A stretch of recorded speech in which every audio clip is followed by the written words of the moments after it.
आज आपण पोचलोय निसर्गरम्य बेलपाडा गावात, जिथे प्रत्येक भिंत काहीतरी शिकवते.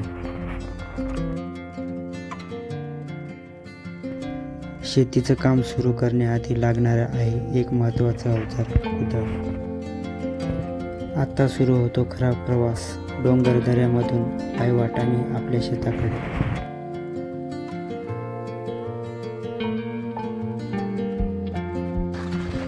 नाचणी, भात आणि तुरीची पेरणी, प्रत्येक घामाच्या थेंबामध्ये असते एका शेतकऱ्याची आशा. मी लावलेल्या अनेक आंब्याच्या झाडापैकी फक्त एकच झाड जिवंत राहिलं. आज त्या एका झाडासाठी एक छोटीशी आशा जगतोय.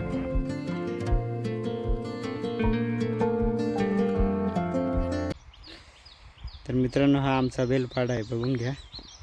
आणि एकच नंबर निसर्गाच्या सानिध्यात हा आमचा बेलपाडा.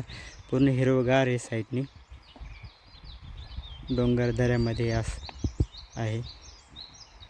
आणि साईडला बघा, आजूबाजूला मस्त हिरवगार झालं आहे.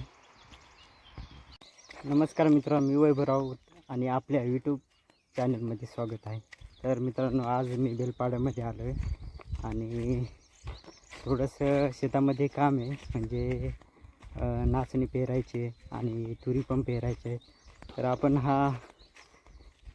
शेतामध्ये काम करू आणि चला मग. हा निसर्गरम्य वातावरण बघा आमचं. पूर्ण निसर्गाच्या सानिध्यात आमचं हे शेत आहे आणि गावापासून पायी जावं लागतं. आता पाठीमागं तुम्ही बघू शकता की हे गाव आहे आणि आमचं शेत ह्या साईडला आहे. तर आपण जाऊ आणि पूर्ण जंगलामधून जावं लागतं आणि मस्त तिथं खूप सारे झाडं आहेत. तर आता आपण इथं जाऊ, आमची इथं आत्याची इथं, आणि तिथून कुदळा घेऊ.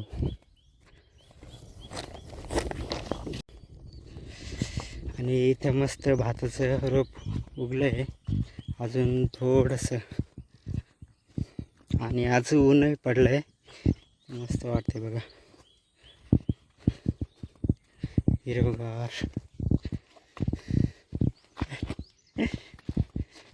काय करतो? हा, आळवट. हां,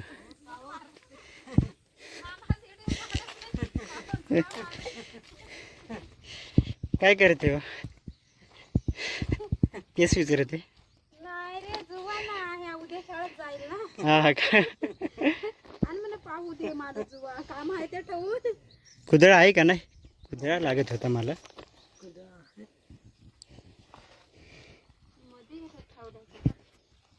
काय पेरतो?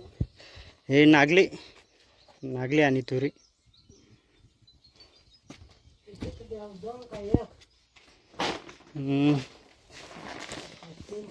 दोनच द्या, 2 जण आले. घेतलं एक कुदळे. चला मग येतो, आज मस्त ऊन पडलं आहे. तर मित्रांनो, हे बघा, हे कुदळा आहे आणि मस्त खोदावं लागेल. मस्त असं आळवटायचं. आता ही साईडने पाहिलं असेल तुम्ही, आळवटायचं आणि त्याच्यानंतर त्याच्यावर नागरी पेरू.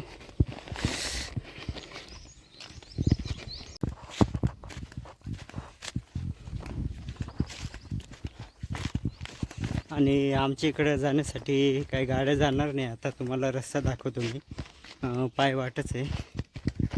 तर हे बघा, हा रस्ता आहे, आता जातो आहे. तुम्ही सांगा, आता मध्ये मध्ये खचला आहे. तर पूर्ण पाणी त्या रस्त्यावरून वाहतं आणि रस्ता काही झाला नाही आमच्या इकडे, डांबरी रस्ता. तर असाच रस्ता आहे बघा. आता तरी नीट केला आहे थोडासा, पण याच्या आधी खूप खराब होता. पुढे दाखवतो मी तुम्हाला कसा असतो रस्ता खराब. या अशा खाळी तयार झाल्यात पाणी जाऊन जाऊन, कारण की पाण्याला जायला वाटच नाही आहे. रस्त्यावरून वाहतं मग पाणी.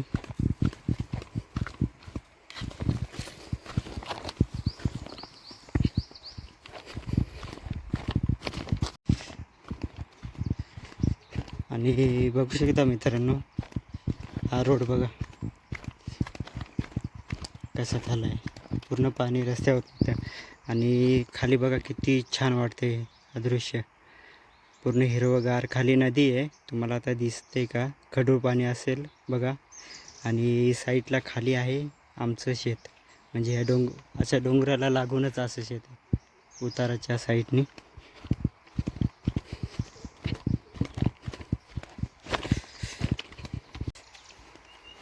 आजूबाजूला पक्ष्यांचा आवाज पण येतोय.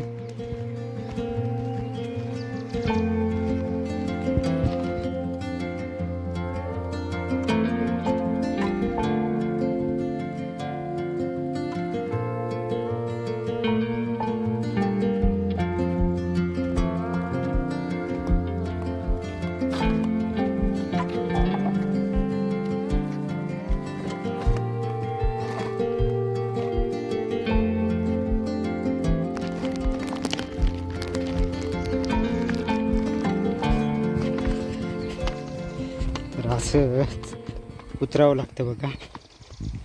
आणि चढायला जाम, उतरायला काही नाही पण चढायला जाम होतं आणि माणूस दमून येतो आणि त्याच्यामुळं हा चढा चढवत नाही.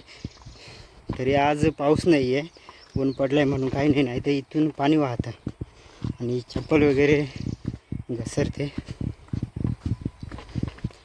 तर फायनली आपण शेतामध्ये पोचलो आहे आणि हे बघा हे आमचं शेत आहे.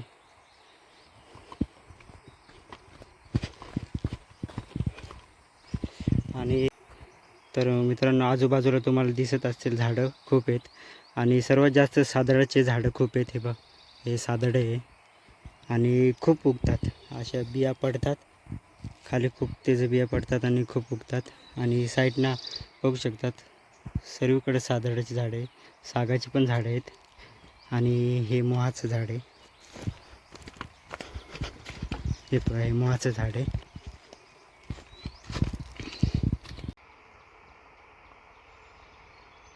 कुठून आले? हा कोणाचा आणला?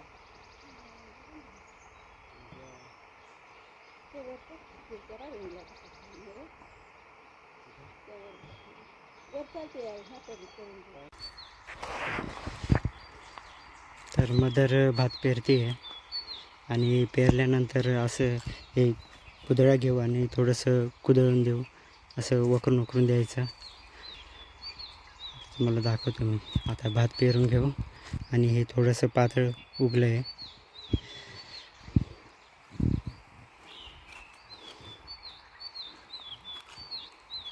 हे काय आहे? हां, नागली का? नागली ती राहील.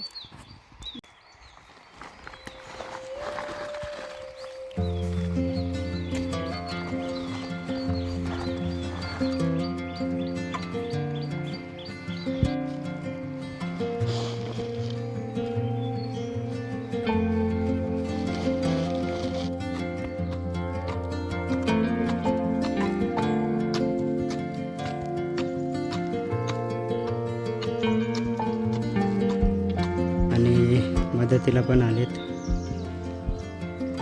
बघा, पूर्ण कुदळून टाकलं आहे. भात पेरून झाला आहे. हे बघा पूर्ण हे झाले, पूर्ण कुदळून टाकलं आहे. आणि आता इथं नागली पेरू म्हणजे नाचणी. आता मग हे असंच करायचं, वरतून टाकून द्यायचं आणि कुदळाटून.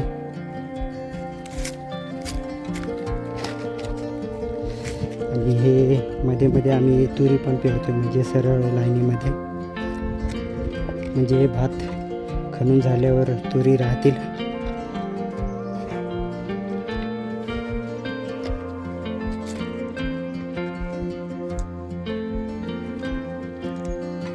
छोटे छोटे दाणे.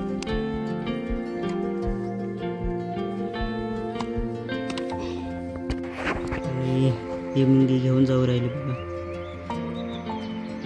म्हणून वाहून टाकावं लागेल, असं कुदळून टाकावं लागेल, तर असे वाहतात.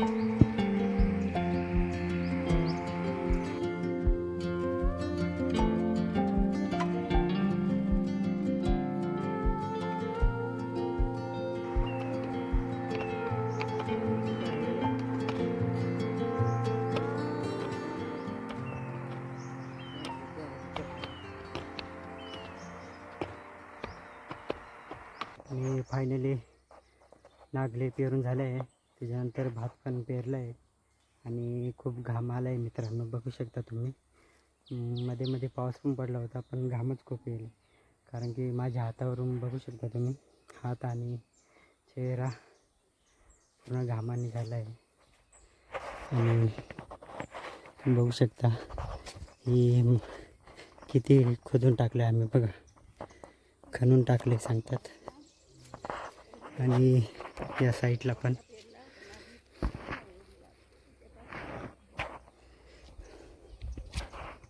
आणि इथे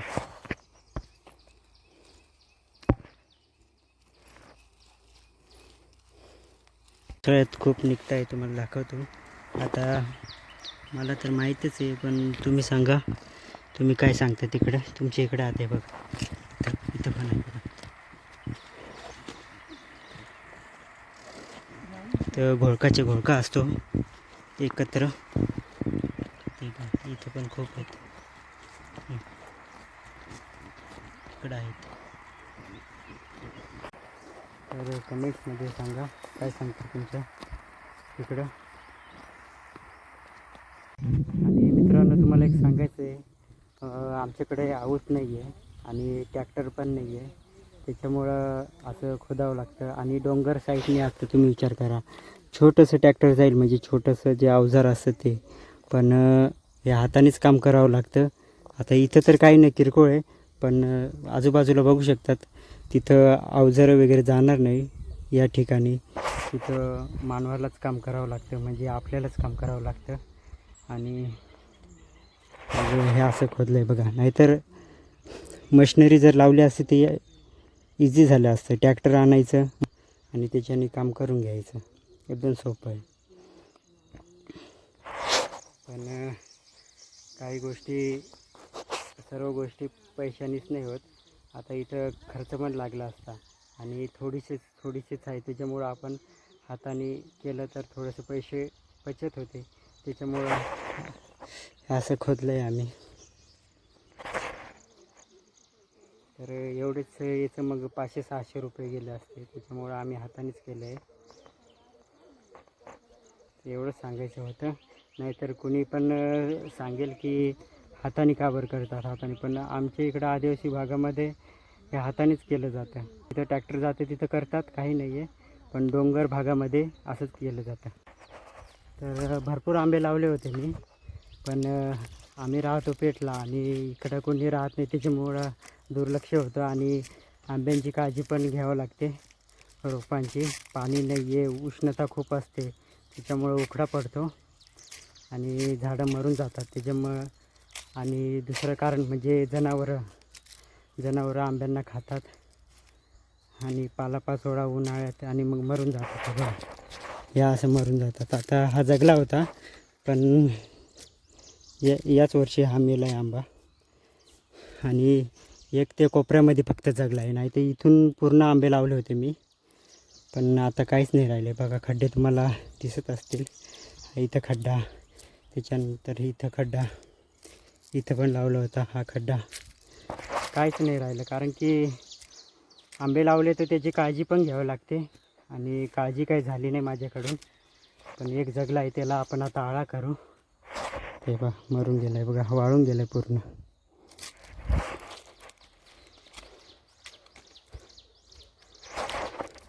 तर हा बघा तुम्हाला समोर दिसत असेल आंब्याचं झाड, तर त्याला आळा करू आता आपण.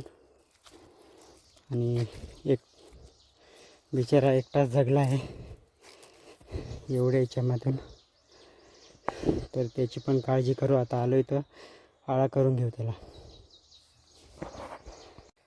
तर भर घातली आहे मी, तुम्हाला दाखवतो. ही बघा भर घातली आहे आता, आणि थोडंसं आळा भर घातल्यावर आंबा अजून टवटवीत होईल.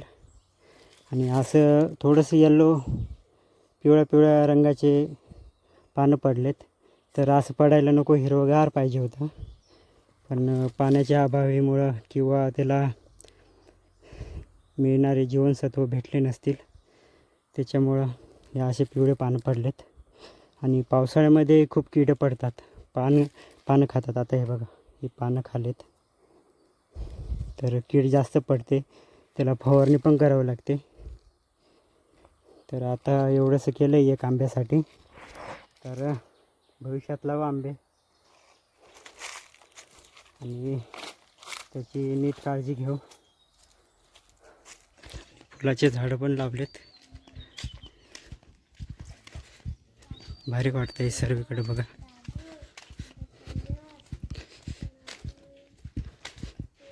आणि या साईडला मूळाक्षर आहे, व्यंजन.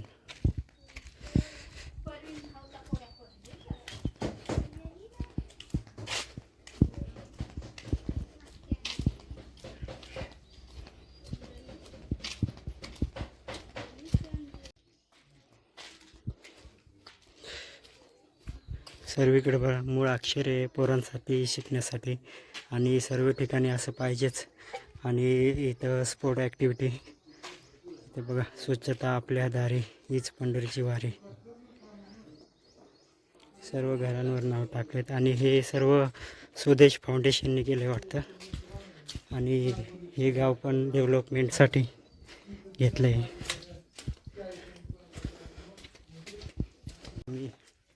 तर मी भिजून राहिलो आहे पूर्ण.